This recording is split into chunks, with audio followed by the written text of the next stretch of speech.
کہا گیا ہے کہ مٹی لے کر وہ آیت پڑھ کر سرہانے کی طرف رکھے، پہلے سرہانے کی طرف سے دھیرے دھیرے کر کے وہ ہر طرف مٹی ڈالی جائے۔ تو جب مٹی آپ قبر میں ڈالتے ہیں تو جیسے ہی آپ نے مٹی کو ہاتھ میں اٹھایا آپ ڈال رہے ہیں تو آپ کو پڑھنا کیا ہے؟ منہا خلقناکم، منہا خلقناکم، یہ چھوٹا سا ٹکڑا منہا خلقناکم، اٹھایا ہاتھ میں مٹی ڈالا، پڑھا منہا خلقناکم۔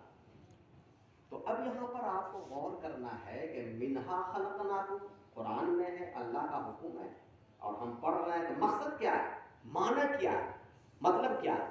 اور جب اس کے مقصد کو مطلب کو سمجھیں گے تو اس وقت آپ کو لگے گا کہ اللہ تعالیٰ کہہ رہا ہے منہا خلقناکم، دیکھو یہ جو تم ابھی ابھی مٹی ہاتھ میں لیے ہوئے ہو، ذرا مٹی کو دیکھ لو، مٹی کو پہچان لو، مٹی کی شکل کو دیکھ لو، مٹی کی صورت کو دیکھ لو کہ مٹی کی حیت کیا ہے، رنگت کیا ہے مٹی کی۔ ہم نے تم کو اسی مٹی سے بنایا ہے۔ بنا خلقناکم کا معنی کیا ہوا کہ ہم نے تم کو اسی مٹی سے پیدا کیا۔ اللہ، انسان کس سے بنا؟ مٹی سے بنا ہے۔ انسان کی تخلیق کس سے ہوئی ہے؟ مٹی سے اللہ تعالیٰ نے بنایا ہے۔ اور اللہ تعالیٰ یاد دلوا رہا، دیکھو دیکھو، زیادہ غرور میں، تکبر میں، گھمنڈ میں مت رہو، اکڑ کے مت چلو۔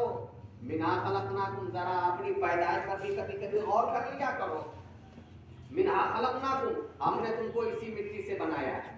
جیسے ہی آپ نے قبر پہ مٹی ڈالی ویسے ہی آپ کو آپ کے وجود کا پتہ چل گیا، ہائے ہم تو کچھ نہیں ہے سوائے مٹی کے، بنا خلقناکم، مٹی ڈال دیا۔ پھر دوسری مرتبہ آپ نے اسی مٹی کو اسی جگہ سے اٹھایا اور ڈالتے ہوئے پڑھا وفیہا نعیدکم، کیا پڑھا؟ وفیہا نعیدکم۔ اس کا معنی ہے کہ ہم تم کو اسی مٹی میں ملا دیں گے۔ کون کہہ رہا؟ اللہ تعالیٰ کہہ رہا، ہم تم کو اسی مٹی میں ملا دیں گے۔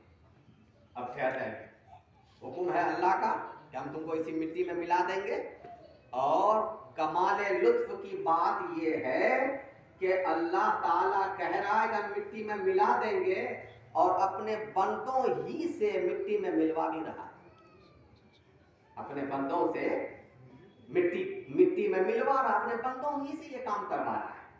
ابھی آپ نے دیکھا کہ قبر میں ایک انسان کو آپ نے لٹا دیا اور اوپر سے پٹون لگا کر کے چاروں طرف سے لوگ مٹی دے رہے ہیں کہ نہیں دے رہے ہیں؟ دے رہے ہیں، اور ہر طرف مٹی ہی مٹی۔ قبر میں نہ کوئی کھڑکی ہے نہ کوئی دروازہ ہے، کچھ نہیں ہے، چاروں طرف سے مٹی ہی ہے، اور اوپر سے آپ مٹی ڈال رہے ہیں اور پڑھ کیا رہے ہیں؟ وفیہا نعیدکم، ہم تم کو اسی مٹی میں ملا دیں گے۔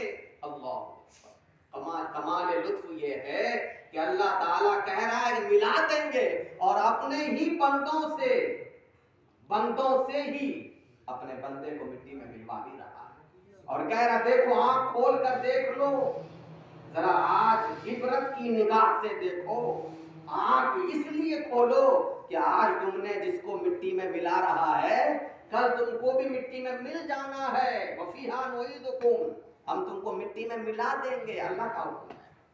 چلیے دو ٹکڑا ہو گیا، اب تیسرا ٹکڑا، پھر اسی جگہ سے اسی مٹی کو آپ نے لیا اور قبر پہ ڈالتے ہوئے کہا وَمِنْهَا نُخْرِجُكُمْ تَارَةً أُخْرَىٰ، وَمِنْهَا نُخْرِجُكُمْ تَارَةً أُخْرَىٰ۔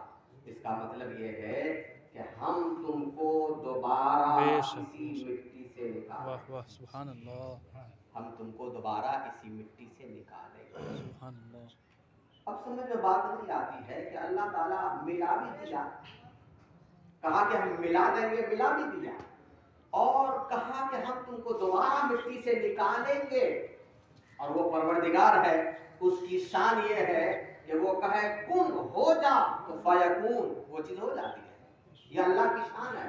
وَإِذَا أَرَادَ اللَّهُ، اللہ جب کسی چیز کا ارادہ فرماتا ہے اور وہ کہتا ہے کن ہو جا تو فیکون، وہ چیز ہو جاتی ہے۔ تو اللہ کا حکم ہے کہ ہم ملا دیں گے یا پھر دوبارہ نکال دیں گے، اللہ کے لیے کیا مشکل ہے، وہ نکالے گا۔ کیوں نکالے گا؟ اب یہاں پہ غور کرنا ہے، نکالنے کا مقصد کیا ہے؟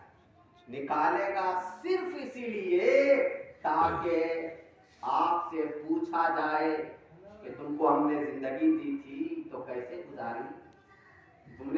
تم کو ہم نے مال دیا تھا تو کہاں کہاں تم نے خرچ کیا؟ ہم نے تم کو اولاد دی تھی تو اولاد کی پرورش میں، اولاد کی تعلیم و تربیت میں کہاں تک تم سفل رہے؟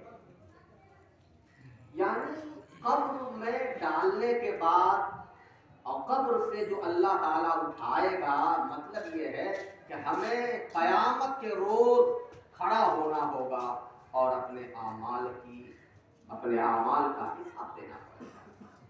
انشاءاللہ تعالیٰ آئندہ پھر کبھی موقع ملا تو ہم اس موضوع پر مزید تفصیل